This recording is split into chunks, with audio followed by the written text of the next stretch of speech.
Okay, so, and the Lord spoke to Moses, saying, Command the children of Israel that they put out of the camp every leper, everyone who has a discharge, and whoever becomes defiled by a corpse.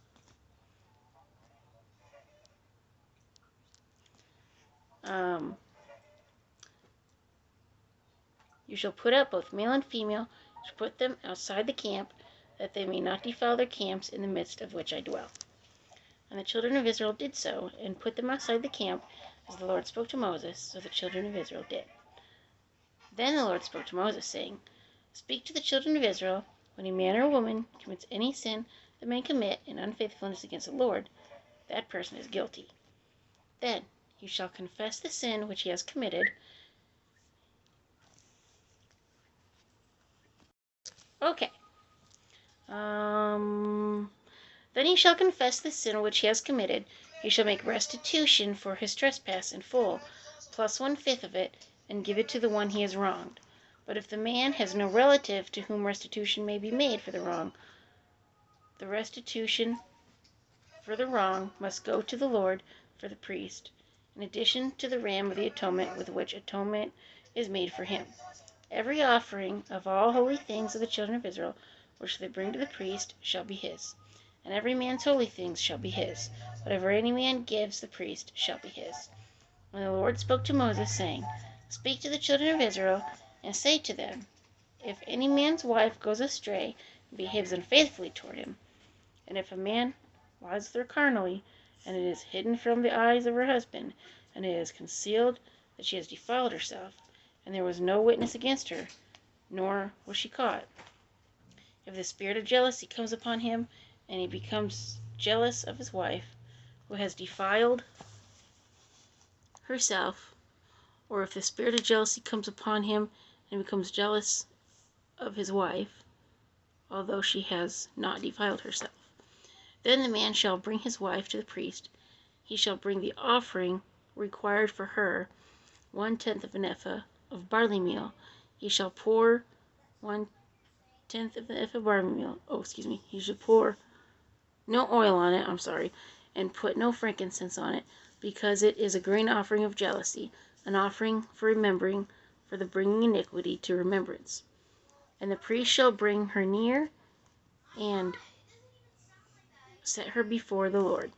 The priest shall take holy water in an earthen vessel, and take some of the dust that is on the floor of the tabernacle, and put it into the water.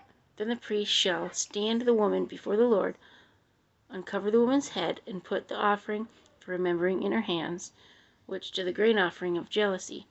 And the priest shall have in his hand the bitter water that brings a curse.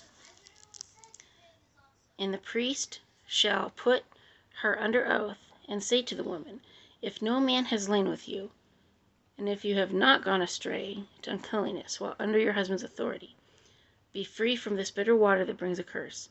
But if you have gone astray while under your husband's authority, and if you have defiled yourself, and some man other than your husband has lain with you, then the priest shall put the woman under the oath of the curse, and he shall say to the woman, The Lord make you a curse, an oath among your people, when the Lord makes your thigh rot and your belly swell.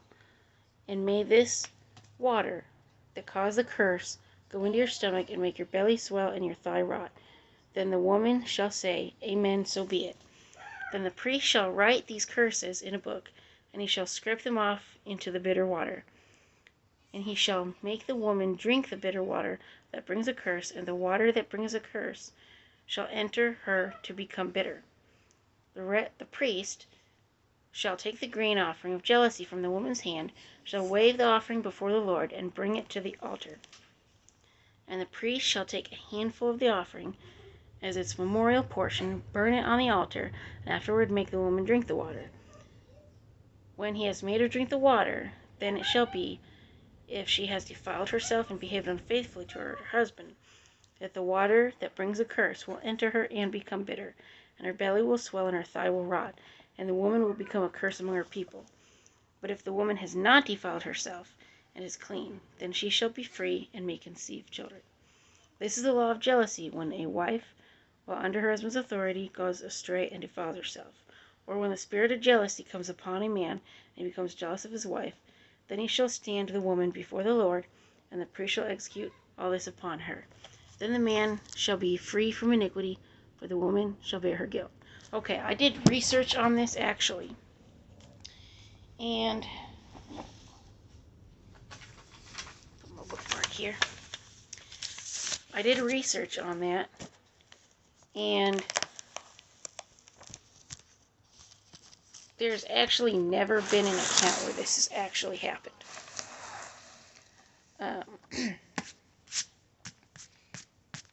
And no, it's not an abortion.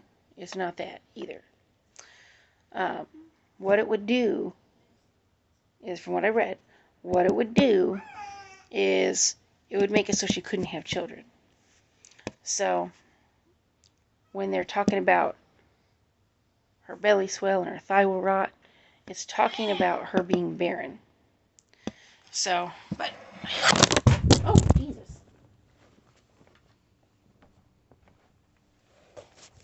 Whoops.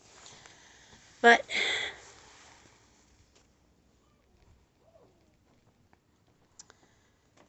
here, let me fix this.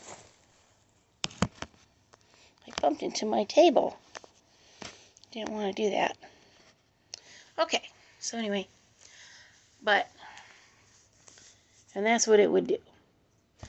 Kind of like, I was listening to the Book of Jasher, and one of the things that was going on in Noah's time was men were giving their wives this drink. They were giving their wives this thing that would make it so they could not have kids.